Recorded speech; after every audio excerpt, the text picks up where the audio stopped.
Okay, so hello everyone. This is Sana, and this morning I'm very, very happy to introduce to you Angelica Pozo. Raised in New York City, Angelica has been living in Cleveland, Ohio since she received her BFA from Alfred University. She's a studio artist, a ceramic public artist, a writer, and a master gardener. She has received numerous awards and fellowships and has taught at major ceramic centers such as Anderson Ranch, Haystack, Penland. Her site-specific artwork has been installed in various cities outside of Cleveland as well. And her largest commission, which I'll talk to you about today, is a memorial project for Jesse Owens, which was just completed recently. On another note, Angela and I are in Seeker Buddies. We stay together every single year. She's a loyal and wonderful friend, and I'm lucky to have her in my life. I'm happy to introduce her to you. Thank you, Angela, for coming today. Thank you. Thank you for having me. And I just want to add that I also have my MFA from University of Michigan in Ann Arbor. So you mentioned the BFA, but I also do have my MFA in ceramics. Okay, I didn't know. I thought it was reversed. Okay. Oh, no, yes, it was. I started out because I was a native New Yorker, and I went to I did not know what Alfred was when because I started out as a painting major, and then mid art school I took my first ceramics class and dropped out of that school, and then went to SUNY New York Alfred University, thinking, oh, cheap in-state tuition, not realizing that was like ceramic mecca. So I got my BFA there, but they don't want you to go to the same school for your BFA and MFA. So then for my MFA, then I ended up going to University of Michigan. And why Michigan? Wayne Higbee was there, and he went to U of M. Oh. So being encouraged, I applied to several other ones, but I got a full scholarship and living stipend from them. So that's why I went to U of M. Gotcha. John Stevenson was there at the time, correct? Yes, John Stevenson. He was an institution, when it came to ceramics. So that was a really good place to be. Yeah. Right. And Georgette Searby's was there as well. That's right, Georgette. I got to know Jackie Rice a little bit because she was just leaving.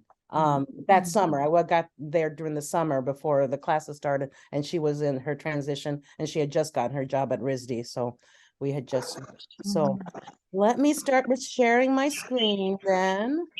I need someone it says disabled participant screen sharing. I need to be allowed to share screen. Okay, how's that? Okay, now it's letting me share screen. So there we go. Share, and then okay, I'm sharing. Let me move this over so I can see and start.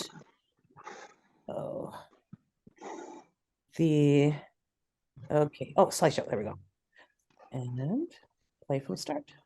Okay, alrighty. So the first things I'm gonna show you. Let's see if it will.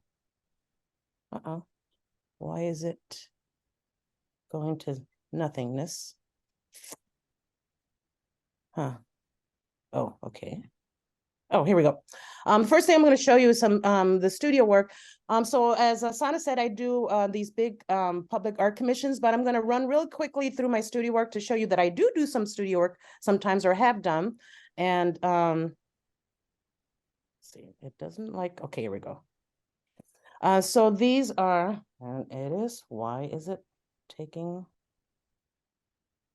I don't know why it is, there are images there. I don't know why it is not. Oh, yep. What is it doing?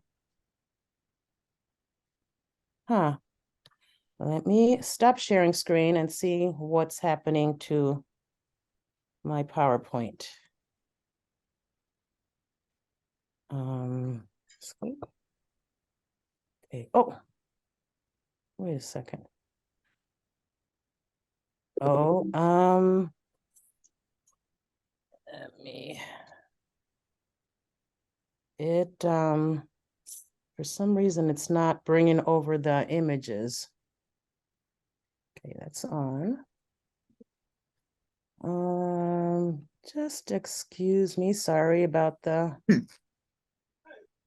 I might have to, yeah, I might have to close this and open it again. And then file open.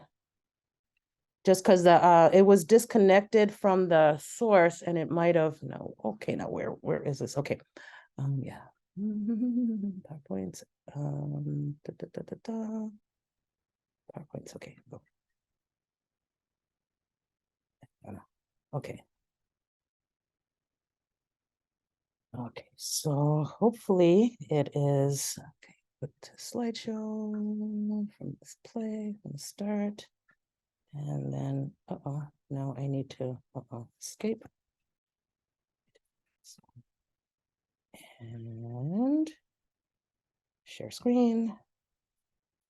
And where is it now?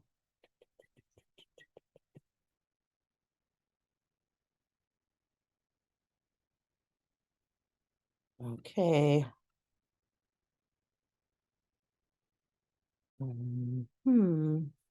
Oh, there you go. Got it. Share. Right. And play from the start. Okay, so hopefully this is working now. There we go. Okay.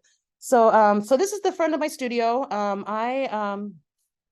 I've been a self-employed artist since 1984 when I moved to Cleveland from University of Michigan. And if I had moved back to New York City, I would not be able to say that this is my studio building that I own behind my house, because the properties in New York City would have been way too expensive for me to own. And so this is the front of the house. I have some rental income from the house, so that helps me to sustain my studio and my practice. So I don't have to, it comes up for the rent. So the Airbnb I have in there. So here I'm going to just go quickly through some studio work.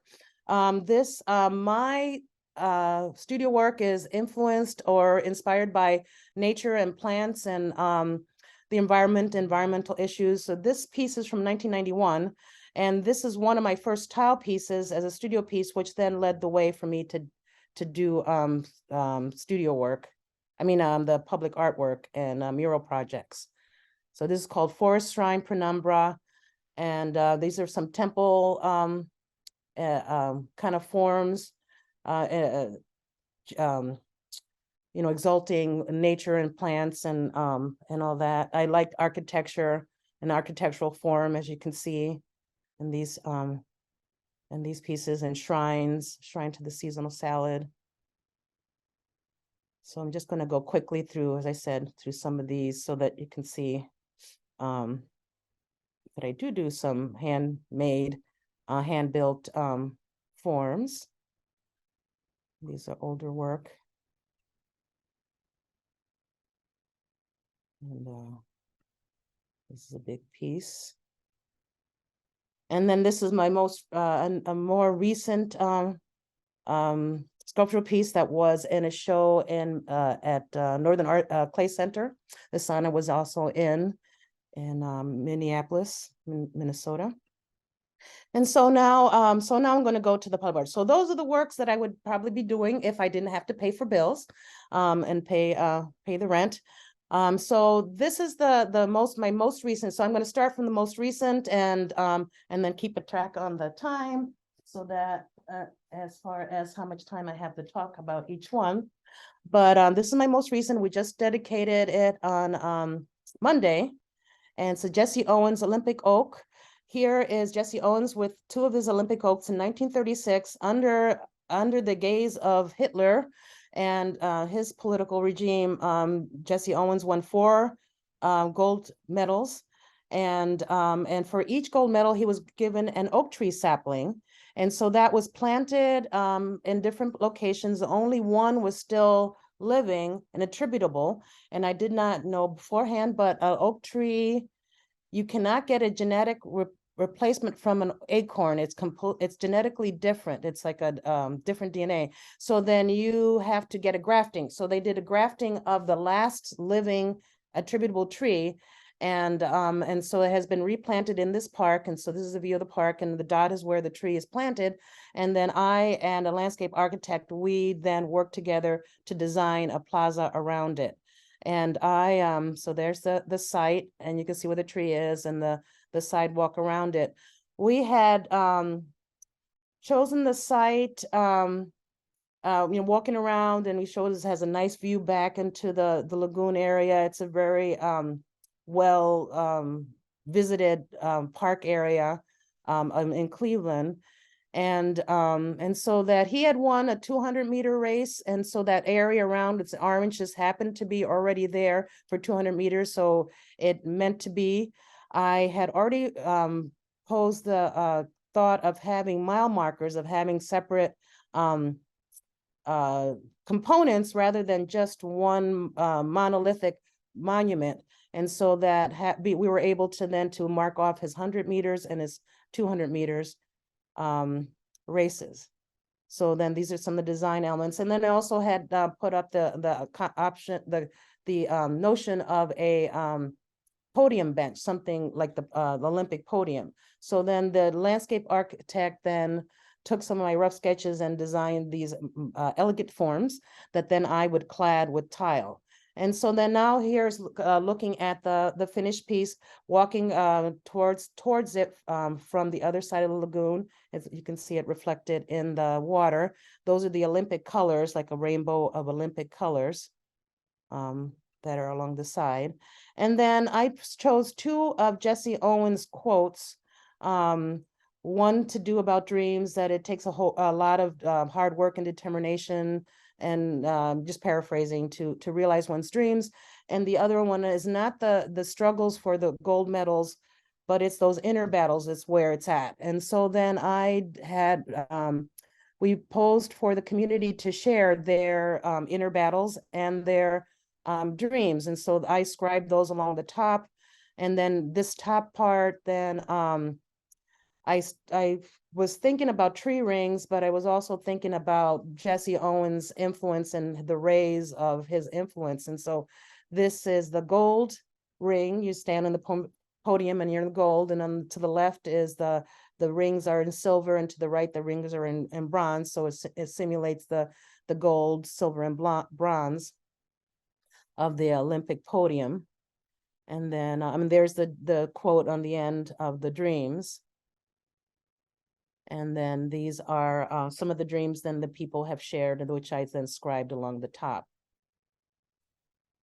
And then there's the quote for the battles, the inner battles. And then people's, I shared their inner battles, and then I put them. And so then along the side, then these are the markers that we created, and so that they were cast. And so all the builder would have come in, and they came in and put in the new sidewalk and the markers and all that. And so then after that was all done, then I came in and did the tile work. And so on this side, I did these medallions, one for each of the markers, have a quote from by him underneath. And then I wanted to figure out a way to tell his story and have all the information about him. And so I came up with these newspaper pages, kind of Jesse Owens' journal. And then each one, there's the early years, the Olympic years, the post-Olympic, and legacy. So each marker has a different part of his life that you can read all about it. I like to incorporate text, and you'll see in some other ones, other public art, because I like to incorporate text in a visual way, but also in a way so that people can learn. So it's kind of like a little bit of public library out in the public to find out about these different people. So then you will walk around the track, and you would come across the other ones. So this is the 1936 Olympics one. So the tiles that I'm using on all these, and part of the reason why I showed my studio work first, because I'm using a lot of commercial tile, and then either using the mosaic or putting decals on them. So this is the next one. So that, so that you see that I also do put my hands in clay sometimes. But because of the elements out here, there's no reason for me to try to make the tiles and try to make them frost-proof and all those kind of things. So it's it's more about the concept and the design and not having to worry about the technical part, because that has already been figured out by the manufacturer as far as the materials. This is another major piece. It's in Huntsville, Alabama. And so we gather here to honor these two men, which were instrumental in bringing education to African Americans in Alabama. William Hooper Counselor, Dr. William Hooper Counselor on the left, he came out of slavery at the age of 17. In the United States, there wouldn't have been any place for him to get educated, but he found a way to get educated and became became a lawyer and he was a minister, doctor, that got doctors in ministry, and also started then what went on to become AMM University. He was founder and first president of AMM University in Alabama. And then Dr. Sonny Herford, he was the one that made it, was instrumental in getting, desegregating the public schools in Alabama.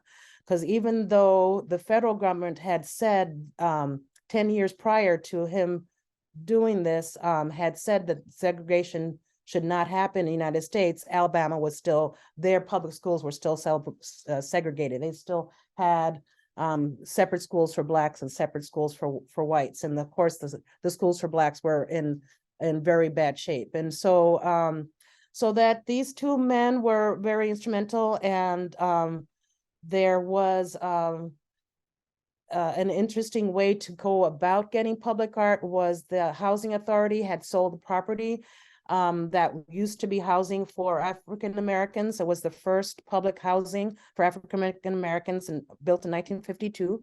Back then, the housing would have had to been separate. So it was a separate, what public housing before that was only for whites. So this was one of the first, if not the first in the country. But the area was getting, was a hospital nearby that was kept on growing. So the housing authority sold the property to a developer to get some housing and other amenities there. But part of the condition of sale is that they had to pay for a public art piece that honored these two men. And so this is the design.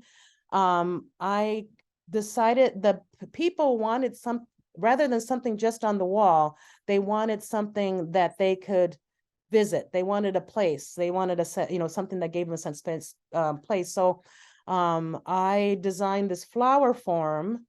It's like a sunflower form as a gift. Just kind of thought of flowers awesome, given a gift, but also the sunflower represents independence, and so I thought that was really strong as far as especially Dr. Counsel having coming out of slavery and to represent that independence. And so anyway, that was design. And this is I'm just going to play a very small part of this little video that helps explain what the project is.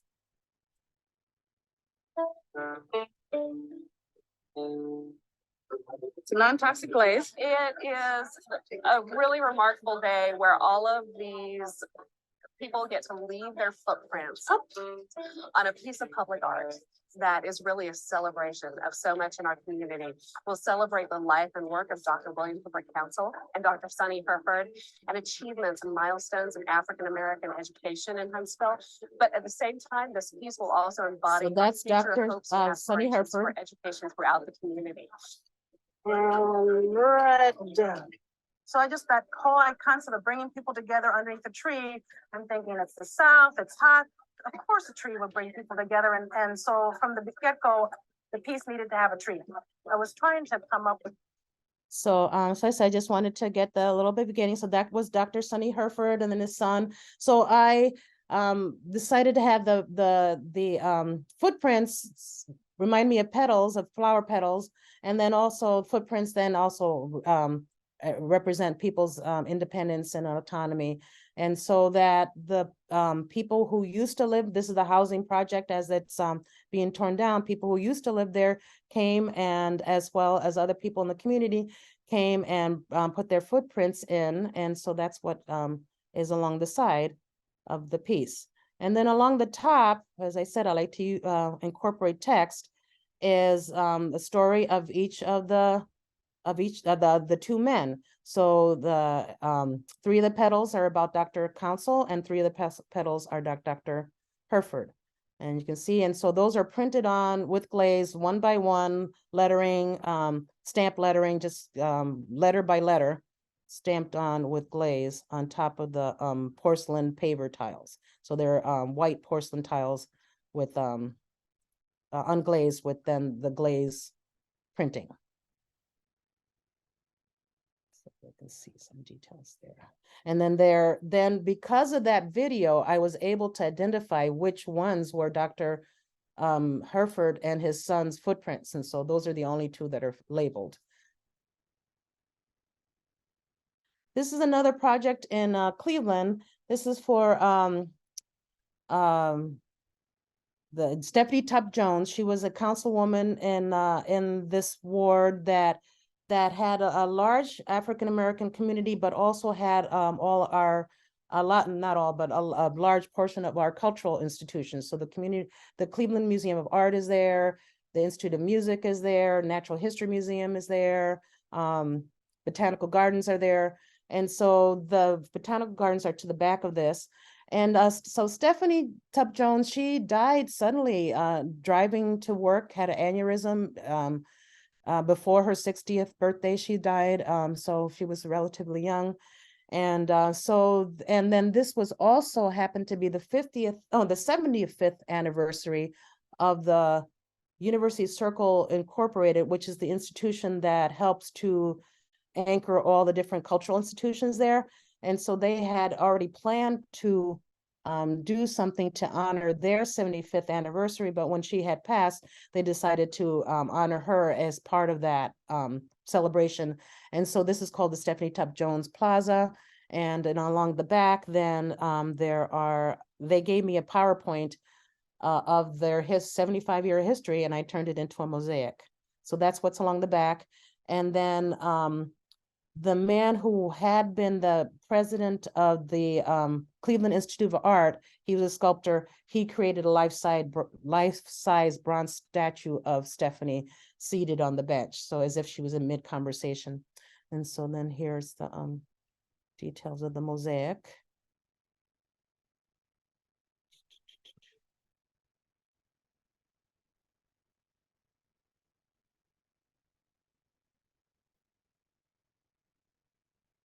So you can see all the different years, the different changes that I try to express.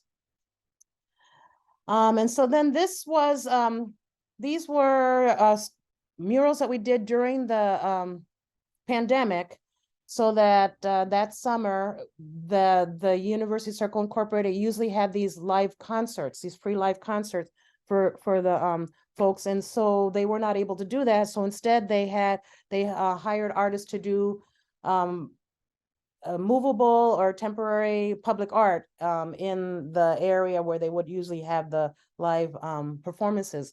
So they commissioned me to do 2 murals, and so this was one of them, the We Must Matter, because the Black Lives Matter was going around. That was a big movement at the time, that there was a lot of different people who had been killed by the police and all that, and so there was a lot of protests, and so that this was my part for it. And so it does say Black Lives Matter in the heads, and then I also then in the details, in the rays, there are all these different songs and poems that are part of the just different protest songs, and that were part of that 400-year history of struggle. And so so anyway, that was part of that. Some of those that also was sent out as a request to the community to offer their suggestions, and I included some of mine as well. And then the other piece that I did was it was the women anniversary of the women's suffrage in the United States, and so I did this vote piece that then has different suffragettes along the border, and then in the vote, then there's different quotes by different people about the importance of voting. And those are the purple and the white and gold were the suffragette colors for the United States suffragette movement. And so the gold lettering and the purple and the white. This is another piece in front of a housing project, or not a housing project, but a housing agency or organization that helps people who are homeless, and so then this actually is a building with efficiency apartments for people who have been homeless, and they have to apply to be able to live in there. So then this piece I want, so that the I2 Sing America is the Langston Hughes, and Langston Hughes is a poet laureate of Cleveland. So he's from Cleveland. So that is the main poem that is then on the face of the brick. But then the different turquoise lines, those are 11 different poems that you start from one line and you walk around. So you have to walk around the piece in order to read that poem. And so I started with I2 Sing America, but I then got an African-American poet who would, of course, know more about the poetry than I did. I got him to pick out 11 excerpts of different poems. I told him how many characters, how much space I had, more or less, and for each one. And so he gave me different ones, and those are what the poems are that go around the piece. And sometime after this was put in, I got a story back from one of the residents there, that she said that she goes out, she's trying to keep herself straight off of drugs and all that, and that she goes out and walks it. And so I was thinking of it, and so it was really heartened to hear that someone was using it as a kind of walking meditation for themselves. And these are some of the excerpts here to the left that are included. So then this piece was created, this brick piece was created at Belden Bricks, which is south of here in south of Cleveland. And they're a brick factory, and they will work with artists. And so I told them what size to design the piece. And so they gave me the wet bricks for me to be able to carve those channels into the piece. And so they would bring the bricks out, we would set them up with the spacers and everything as if they were going to be, had those grout lines in between, the joint lines, and then physically carved them, and then they took them away and fired them, and had them ready, for the mason to be able to install them. And so then, okay, so I'm looking, so we need to, I'm just going to go, because I'm looking at the time, so we have 36, so I'm going to go for 4 more minutes and leave us with 10 minutes for questions. So this is Harvey Weiss Elementary School. This was a school in the neighborhood that the school was like 99.9% African-American. Actually, I think there was only one white family that moved into the neighborhood that lived there. And so that the school building was built with these spaces for murals already intended. They were set into it. So I did the center mural with the kids the year before when they didn't have a building. But then these other murals I did with the with some community artists who had not worked with clay or ceramics, but I had them come into the studio to work. So this is the one that I did with the students. And then the rainbow flag, and then these other ones are different African-American achievers in different fields of study. So the first one with the Obamas, that was in social studies. This one, I think it's in sports. And there's with the arts, and there was business. And so then I had the students come in, not the students, but the artists, the professional artists come in and showed them how to use underglazed chalk and underglazed pencils. And they did their portraits, and then I would glaze them and put them up on the mural. And I did some of them as well. I did the Obamas and several other ones. So we had different people come in. And then along the border, once again, text, you can see text that is a history of the different folks. Let's see. Okay, got still a couple more minutes. This is at Ohio State University, and social work, three pillars of social work. They wanted the mural to be about this. I chose this site, and since it was kind of had already this furniture that felt very much more like a living room, rather than a big wall, whole all across the wall mural, I came up with this concept of having these separate frames. Each one is 7 feet tall, and so they have the portraits, and then the texture in there is that you see, the visual texture you see is text that tells that's quotes by and about them, and then in their hair and their clothing is their history and their accomplishments. So that was Jane Addams, has a Whitney Young Jr. and Harry Hopkins. So they were important in presenting a different kind of social work assistance to help people. In the law library, Cleveland State University Law Library, it's 8 feet tall by 42 foot long.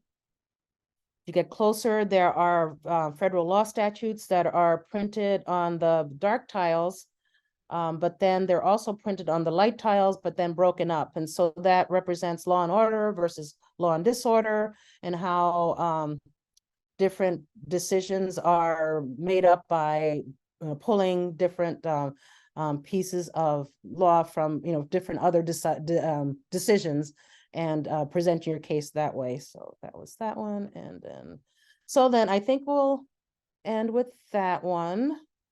And so I think I'll stop sharing so that I'll give you guys a chance to ask some questions.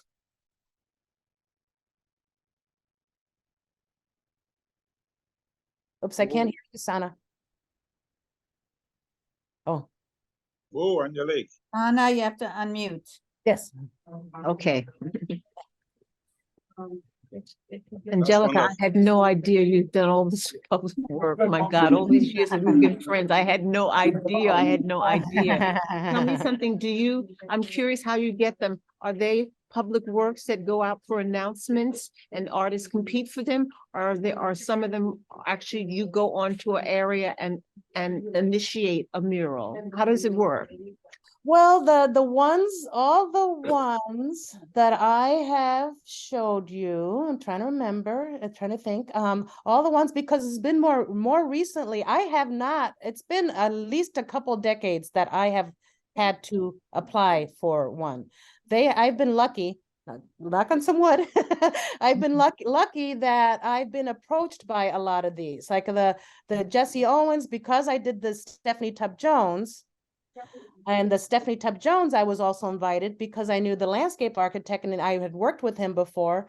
And when this came, we worked as a design team on that, the Stephanie Tubb Jones, with the one with the statue. But then because I worked with them on that one, I was invited to do the Jesse Owens. And I've been become and a lot of them in the Cleveland area. The Alabama one, I was a presenter about public art for the Alabama Clay Conference. And when that came up, then they said, well, instead of doing a search, let's see if Angelica's interested. And so then that's how that came. And so things have just kind of been falling into my lap, luckily. But initially I would apply for different projects and have to then do go through the design phase. So then I would have to then apply, do a proposal. And so, so then some of those early proposals, sometimes I would propose, because you want to get it, you would propose way more than you could, or not way more, but you can propose out. Some of my first ones, let me put it this way, some of my first ones I'm glad I didn't get, because I proposed way more than I probably would have made money off or would have been able to, to execute within the budget, because you want to get it, you just kind of propose too much.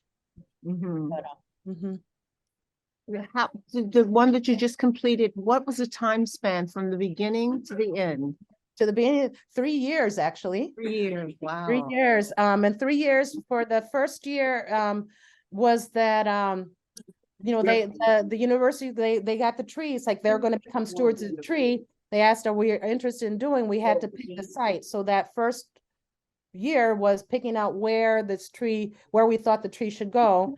And so working with the landscape architect, and then designing, working together, designing it, and then having to go to the design review board, to the city, the design review board, and and then finally getting it built. And then because it was such a weighty and so complicated project, and so many different texts and stories, it took me a while to put it all together. So so anyway, yeah, it took a while.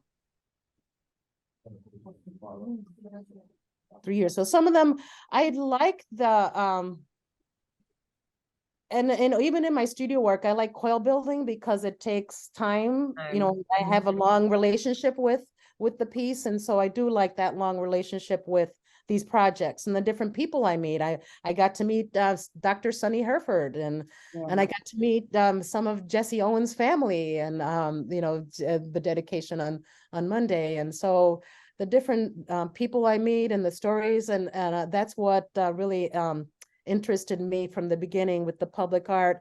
And initially, I looked at public art, my approach to public art, and as my way to deal with function.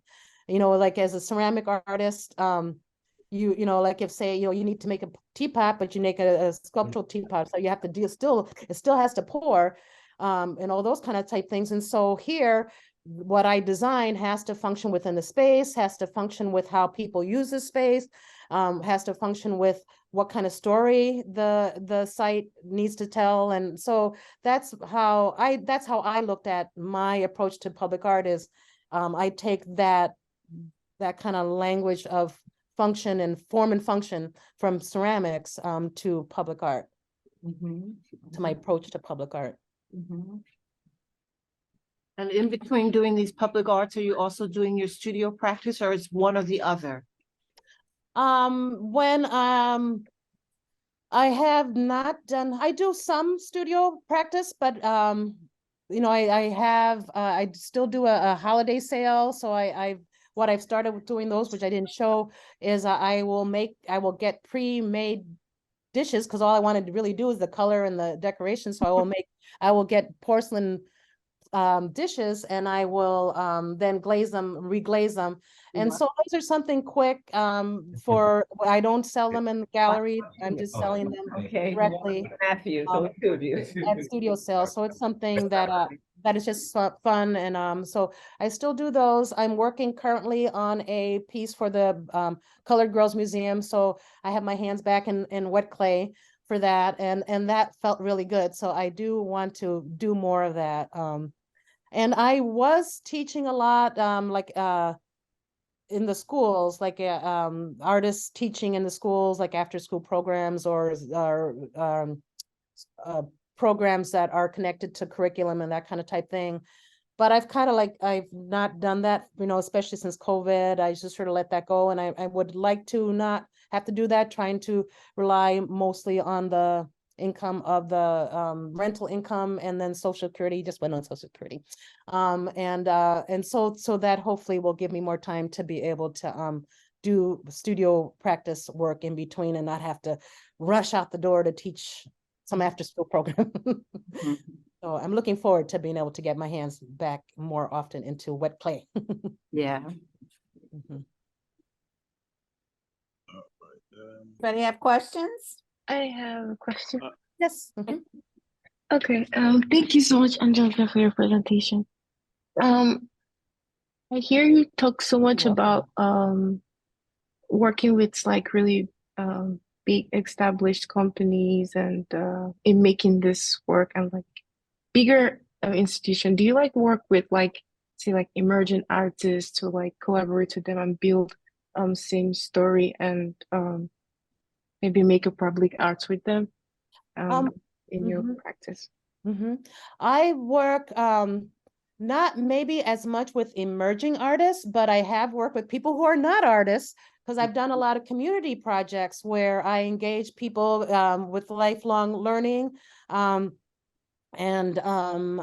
could really quickly see if I can, let's see if I share screen really quickly and go to the end. This was a community project in my neighborhood where this ugly wall was here, and so I got different people to come in and decorate. So the little tiles, I came up with these different shapes of stars and cat heads and dog heads, different things, and then had people have some base to start. They just with that outline, and they could decorate as much as they wanted to, and then the more detailed images were I guess some of those are more people with more skills. Some of them are artists, some of them were maybe landscape architects or they were not illustrators, but they had skills, and so some of them would, okay, now where's my, oh, there we go. Some of them had some, but they were not used to doing that, so that is somewhat emerging or maybe not professional artists. And then also people in the community who just came in I worked with some students as well, but that just kind of working with with community. And so I do that a lot, and I started working with in the schools doing mural projects and working with students and designing something that they would put their hands on and they would do the work, and I would just kind of design a format that they could then at the end they can all feel proud that I was part of that and I did that. And so a lot of my earlier mural projects were in that kind of way, where I would work in the schools and work collaboratively, and just I would just design a framework, whether it was like, okay, we have a central image and we have a border, okay, this class is going to do this border, or whatever. I would come up with a format so that when it went all together, it would make sense and would come out into something that was cohesive. And but it was all their hands. Sometimes I would barely put a brush to tile. It was mostly their work. I'm going to interrupt just a second, Sana, before you rush off, because I know you do. Yeah. Be sure to save the recording. Oh, you mean, okay. Okay, I have somebody here. I have a young person here. Yes, have them just save the recording to your computer, and then you and I can work it out, and I'll get it on the Dropbox so that Sam will have access to it. Okay, well, I'm not gonna, I still have a few more minutes, and then I have my helper here. Because I saw you packing up, I'm like, whoop, I better, because I sometimes forget, so I'm just passing it on. We still have time for at least another question or so, right? Anybody else? Is this Anna, kind of Anna, I want. Yes. Yeah. So, is it most the technique? Is it screen printing, Angelique? The technique as far as the text and the images, those are decals. So I custom decals. There's a company in Georgia that I can send the images, the JPEGs to, and they will then make a digital decal. So there's not multiples, it's not screen printing, it's digital. They can make one at a time, one kind, one at a time ones, and full color. It can be full color, so that they do the printing. And so then there it's called Cone 017. Then I just apply them to the tile and then fire them to 017. So that's how those images are transferred. 017 Fahrenheit, right? Yes, Fahrenheit, yes. 017 or 017, Cone 017. Oh, Cone 017, yeah. Is their temperature of their. But what we teach our students here, we use screen printing and we use the underglaze. I think we just had some from Anna and the rest just shipped some to us in Ghana. Yes, And that's yeah, how we teach our students. Yeah, we teach our students how to screen print and what you're doing. But let me find out. So do you have somebody who lays the tiles for you, or you do it yourself? Oh, to set the tiles? Yes. So I have a tile setter that sets the tiles. I've been working with him for 30 years. And so I have a tile setter that sets the tiles. He's pretty much somewhat retired, but he says he still do projects for me. But yeah, I work with a tile setter. And I tell students that are going to do projects like this is like if something happens with a tile, you know, with the installation, especially if it's outdoors, something can happen. You don't want to be the one to leave the studio, your studio, to have to repair that. You'd rather be able to call up your tile setter and say, hey, someone banged into a tile and it's crawling off. Can you go fix that? So I just would, I think it's money well spent to have a tile setter who knows that's what they do to be doing that part rather than try to do it on school projects where they don't have a lot of budget. Then yes, I go in and I tell them to get some parents to help me and I'll go and do that. But on these big projects, I think it's money well spent to have a professional do what he's trained to do.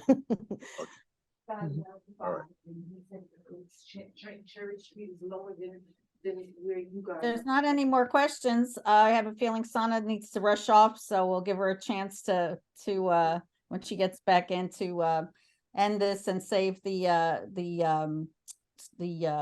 recording for us, which, like I said, I often forget to do. But I want to thank you. I mean, I've seen bits and pieces of some of your projects, but it was really amazing to see the kind of the trajectory and the work that you've done. And you called it luck that you were, people approach you, but honestly, it's not luck. I know you have built a reputation with your work, and I could see why people would seek you out rather than you having to go out and find work.